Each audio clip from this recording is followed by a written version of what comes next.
Another day, another dog walk in the rain. I was thinking about possible video ideas, and yeah, I just have a few bits and bobs to do today really. I don't know if you know, but a bunch of my time throughout the week I teach guitar, I do guitar teching, and then there's Hamilton Effects kind of pedal work. And so yeah, today I don't have any teaching, but I have a Jazzmaster which has got a setup going from 9s to 10s and a new scratch plate to install. I've got a prototype pedal that I want to show you.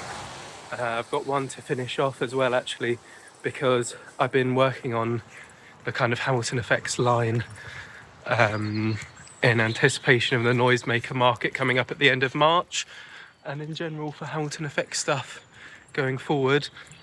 So yeah, I thought let's just film what I'm up to today, which begins with a dog walk in the rain. So just got back and I'm starting to dry off. But yeah, I'm gonna play through this Jazzmaster first, see if it needs any work.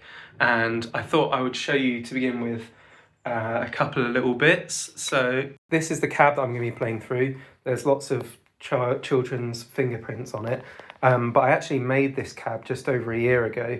And I think what I'm going to do is get an artist friend to paint or design something to go on the front of that, because I think that'd be cool.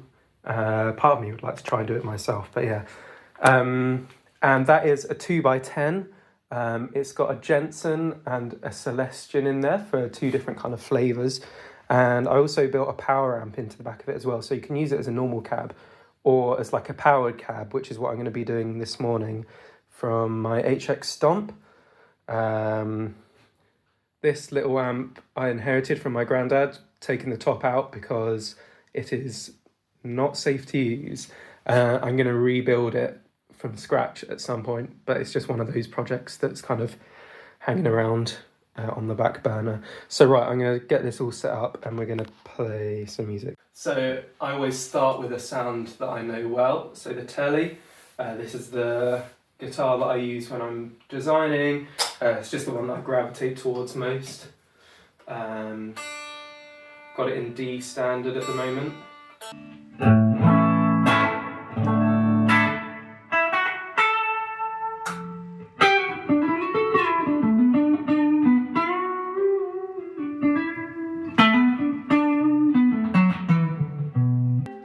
Let's get a overdrive pedal on that patch.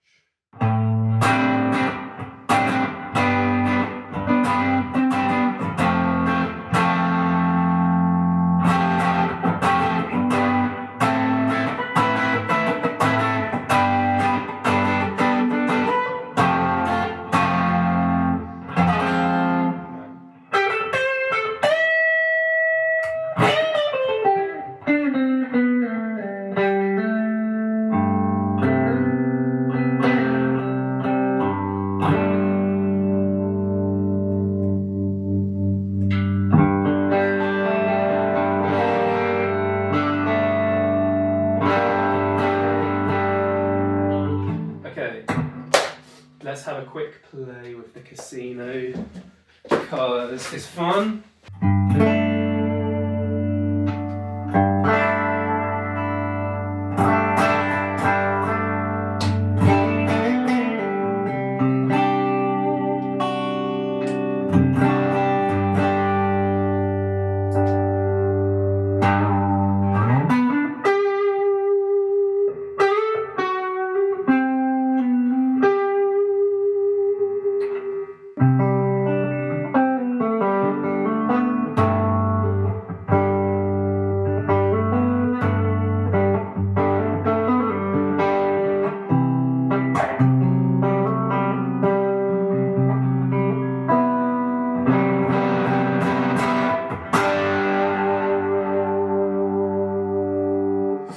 Just out of interest, let's compare that then to the Starcaster. So this has a like 59 style, what do they call it?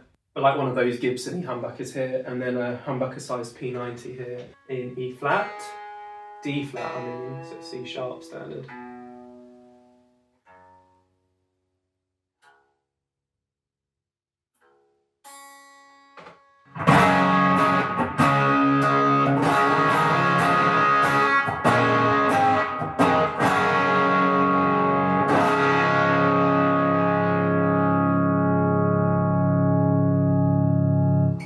Fun. Right, let's try this Jazzmaster. I have not played many Jazzmasters in my time.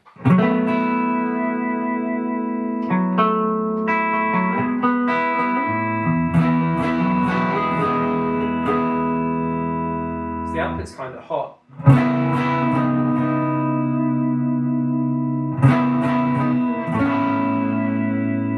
Lovely tremolo.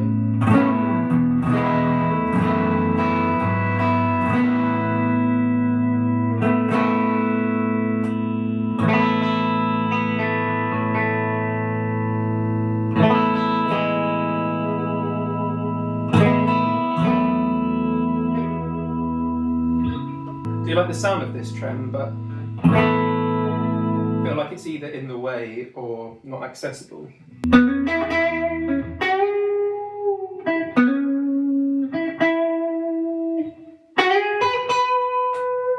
I don't love the forward-back toggle switch. I'm just roasting this guitar now, but...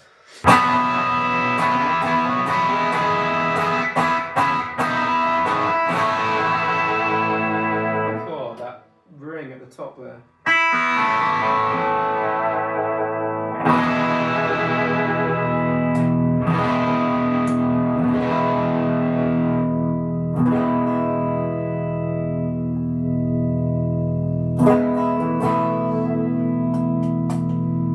Yeah, I think I would live on that neck pickup. That middle pickup is nice.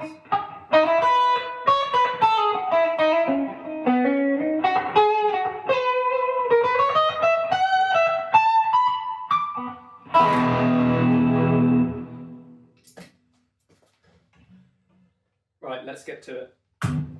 So we're going to be doing a setup, as I said, going from 9s to 10s, and we're changing out the scratch plate. So that's going to be the first thing. I'm interested to see how easy it's going to be with all of these surface mounted bits and bobs.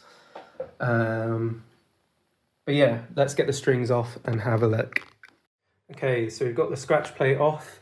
Yeah, it's quite an involved job because everything is mounted on the scratch plate. But there you go, you've got the kind of the pots with their roller wheels there. It's quite a cool little thing. You can see they're pots, like normal pots there. You've got the rhythm circuit switch there. You've got the pickup select switch there. And then we have these pots here. Did that say 1M? 1M pots on there. So adding to the brittleness of it. So let's get the new one on. So here we have the new one. The customer supplied it to me. It's a, how would we describe that? Blue leaves. It's almost a bit screensavery, isn't it? So yeah, right, let's get all these parts mounted and then this installed on the guitar.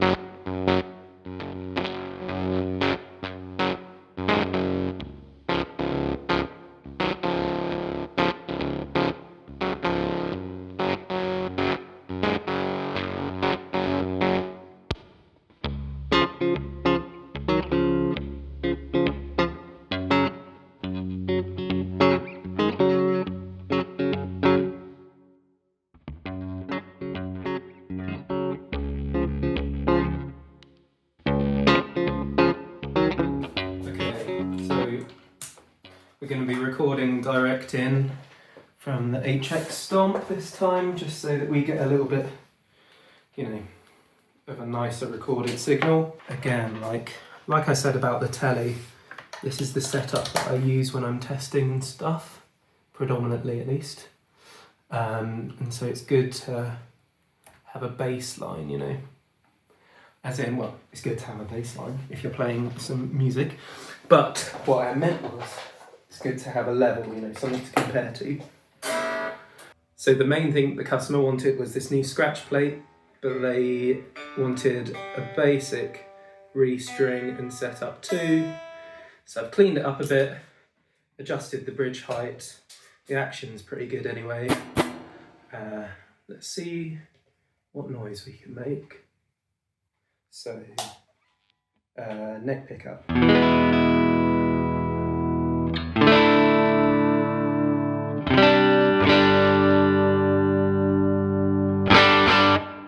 It's quite hot. It's really making that amp clip a little bit, as in a nice way, you know.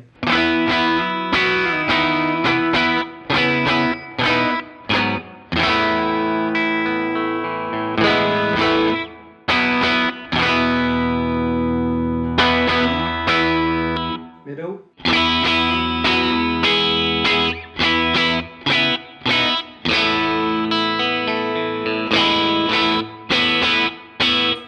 Bridge.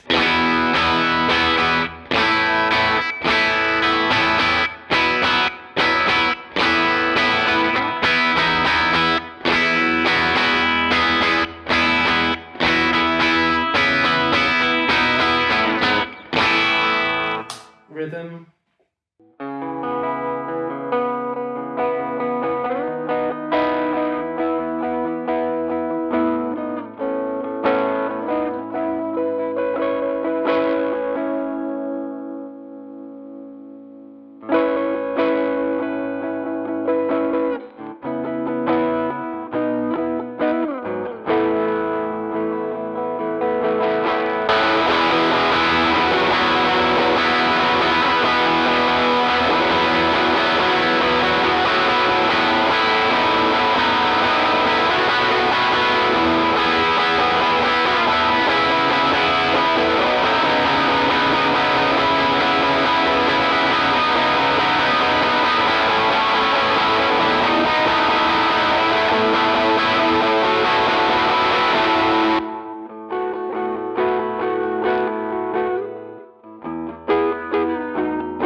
Yeah, I mean, that is nice. That is very nice. Setup is all good. Tuning is holding. I think we're done with this guitar. So the next thing I'm doing is got to drill some holes. I use the Stompbox Layout website to plan it for this new pedal. It's not a prototype, but it'll be like demo model, I reckon. So yeah, going to drill the holes and set to kind of getting this one done, ready to go.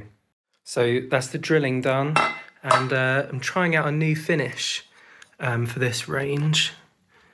I'm kind of leaving it a really rough texture, inconsistent kind of, yeah, can you see that? Yeah, so this is for something new, drilled and printed, or drilled and sprayed. Yeah, don't want to say too much really. More soon though.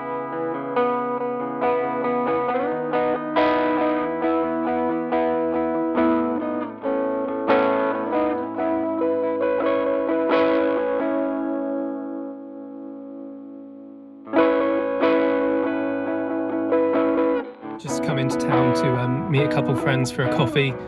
Paul, who I'm working with doing a bunch of graphic design stuff at the moment for Hamilton Effects, and Chris, who is in the band and Branches Arc, and we do a bunch of music work together, and we meet up every now and then, so we're doing that. Yeah, made a decent amount of progress. So got the enclosure drilled, got it sprayed, started putting in some of the hardware, but as usual, don't have all of the bits in stock.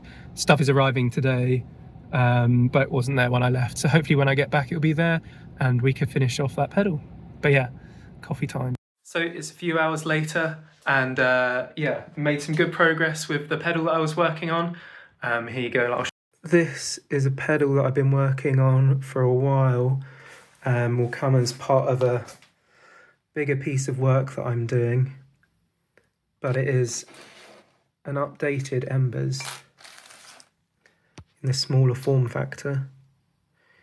Volume, bias, gain, and that gain is the same as the underdrive control on the Embers. But yeah, I'll show you what it sounds like. So the thing behind this pedal is I really wanted to work on refining the lower gain sounds from the Embers. You know, the reason why I built the pedal and the thing that makes it kind of unique is the fact that it's that rolled off fuzz tone, but I really wanted to make that better. So I've been working on that. I've been modding my Embers, adding a few bits and bobs, changing it up. That is now a huge variation from the original Embers. And then I wanted to make a smaller, basically less expensive to build version, which is this one. So here we go. Volume up, gain up.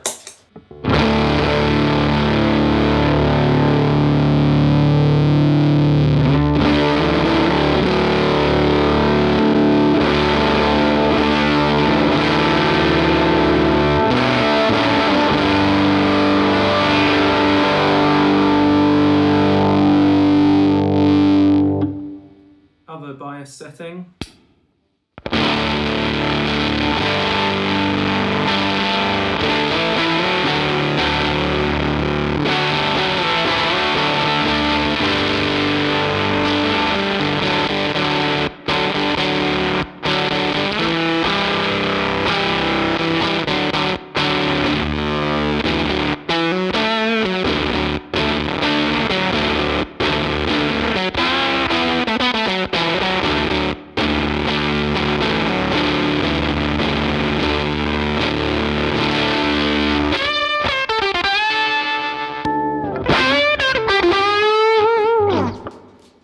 As we start to roll the gain back, it's that cleanup that I've been working on.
Don't know that a casino is known for its fuzz love, but I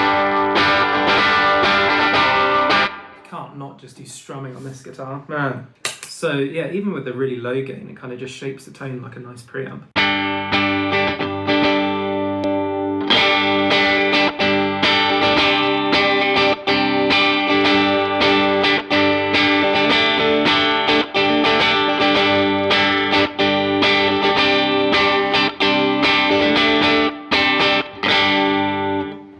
Second bias it's a bit just more crazy, interesting.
Yeah, man, pretty pleased with that.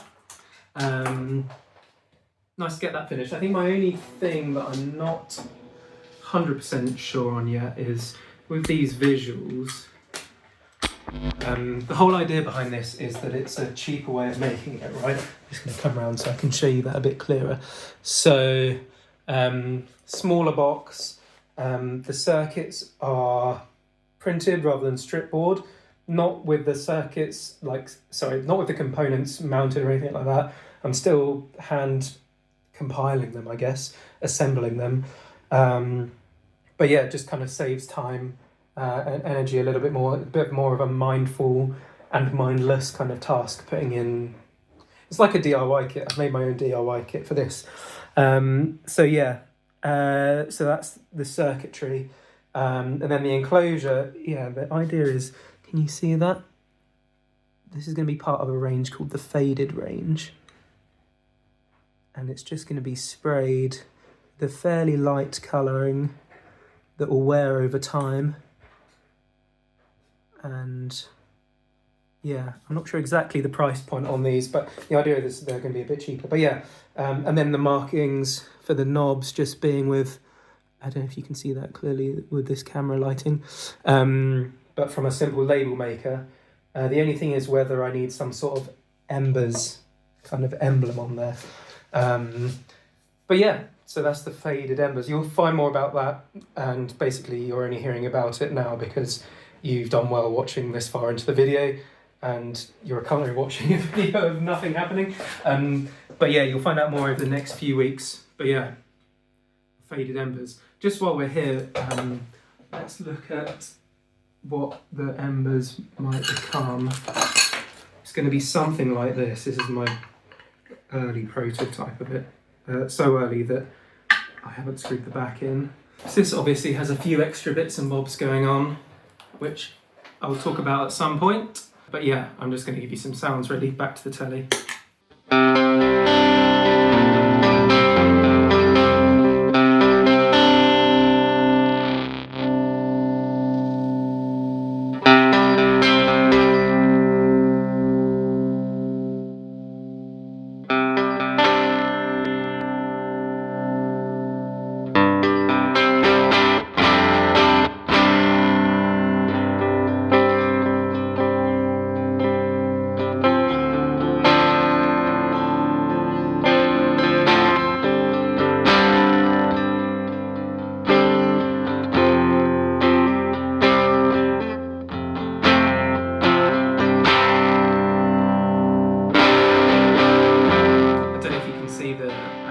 Labels on there, but they're not what the knobs are doing. I guess if you've made it this far. So we've got volume, bias and input level as usual.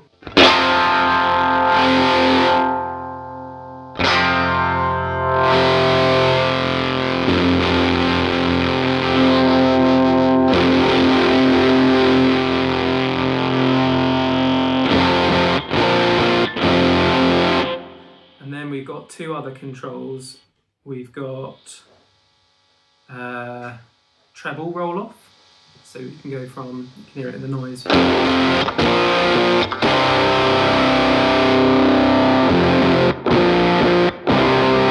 Which with that full fuzz is a bit much, but when you underdrive it,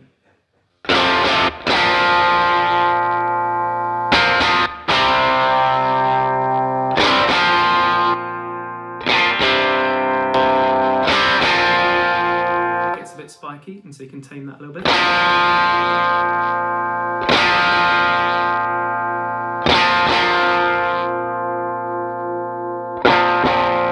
want to change the taper of this pot actually.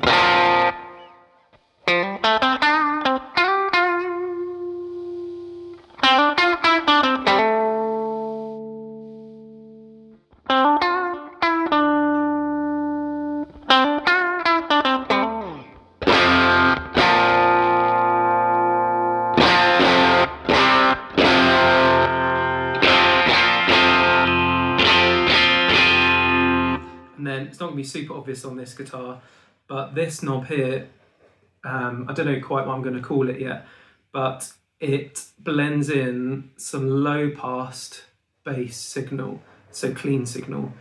So if you had a lot of low end on your bass guitar or on your normal guitar that was getting super fuzzed and mushy and you just wanted it to go clean through, it doesn't let a clean full thing through because I wanted this to be for guitar primarily, but it blends in the lows from your guitar.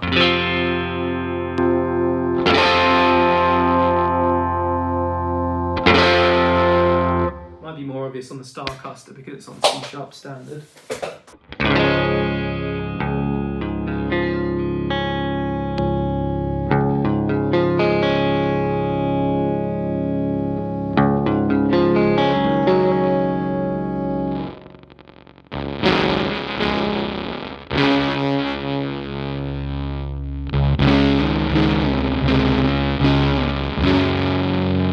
Certain settings it's more obvious than others, right? But here's the two extremes.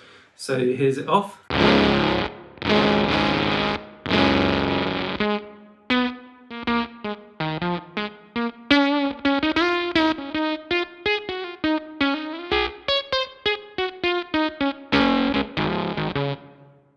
is it all the way wound in.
Work on that to do. There's a bit of oscillating stuff going up on that kind of high end at different bias points. I think what I might do is put some caps from the collector to the bass. I think I've got one on Q2, but I might try one on Q1 as well.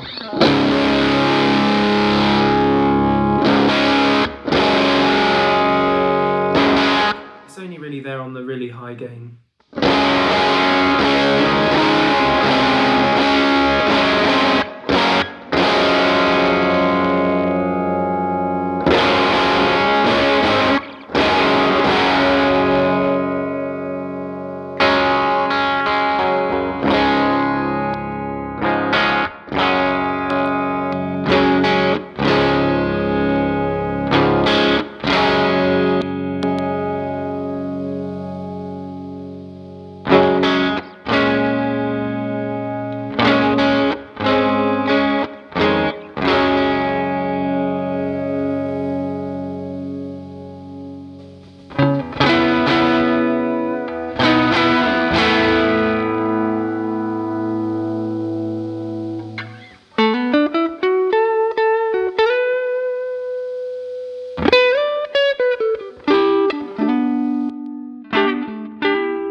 Yeah, enough noodling. Yeah, that one's not quite there yet, not quite done. I think the main issue that I'm having is that oscillation in the top. It doesn't quite get as fuzzy as I want, and there's a little bit of noise. I think they're the three main issues to sort out with this one. I'm investing a lot of time into this, and there's a lot more going on. And obviously, like a fuzz kind of circuit like this is so sensitive to stuff that it's a bit of a balancing act. Like you change one thing to make it better. You know, you add a clean bass blend or whatever it is, then lots of other things change. You need to kind of rebalance it. But yeah, they're all the kind of things that are going on Embers wise at the moment. So thanks for making it thus far, joining me today with all the bits and bobs that I've had to do today, day in the life, Hamilton effects, all that kind of thing. Just wanted to finish off by saying I turned 30 in March, and I'll also have been running Hamilton Effects as a business for over a year. And so what I'm going to do is, in kind of anticipation of releasing some new stuff, I'm going to have a sale and sell off all of the stock that I have, which isn't much at all actually. So this is all that I have remaining that is for sale. 2 twin parallels, a twin boost and an Embers. So if in case you don't know, the twin boost is 2 independently switchable boosts. One which is clean, has a gain control, could get a bit gainy but not crazy. The other is clean and then has a bias control which gets dirty as you kind of starve it a little bit more. It has a toggle which determines whether you're going from this boost into this boost or this into this, and then you can like play with gain staging there. I think calling it a boost is unfair because it is a gain staging pedal really. You can get some really dynamic things from that. The twin parallel has both of those in. It's kind of like if I were to do this, right? So the most extreme biasy sound is on that way of the mix knob, and on the other side of the mix knob is a fairly clean boost sound, and this kind of runs them both in parallel. So yeah, you could blend in the clarity with that kind of biasy weirdness. It also introduced a few new things, an attenuator, because some people liked the character of the twin boost, but didn't use it as a boost in terms of increasing volume, and so just wanted it to be attenuated a bit so that it would work, be less crazy loud into high headroom amps, for example. And then similarly, a treble cut, a presence cut, just kind of, to tame some of the sparkle as well. And the Embers, vintage fuzz with a switchable input level, a wide bias range, all that good stuff. So yeah, that's what we've got left. And like I said, it's going to be for sale. I'm going to stick it up there on the website on the 1st of March. Unsure when this video is going to go out, but I'm sure it'll be around then at some point. And I think probably what I'll do is 30% off. And once they're gone, they're gone. And then it'll be hanging around waiting for new stuff to be released. And I think probably the first people to see and hear new stuff will be those who go to the noisemaker market. And now I think I have an affiliate link for that. I think I get some sort of kickback if you book through my link. I'll put that on my social media, make sure that's clear and that kind of thing. But yeah, thanks so much for watching. Sorry that it was a bit bitty today, but it's kind of a bit more realistic of what I actually end up doing, rather than all those times I kind of sit down to film an hour-long video and then have to do all of my teching and my pedal work afterwards. But yeah, thanks so much for watching. Please do subscribe. There's a notification bell that if you click it on your phone or whatever, you'll get notifications when I upload. And all right, thanks so much for watching, and I'll see you soon.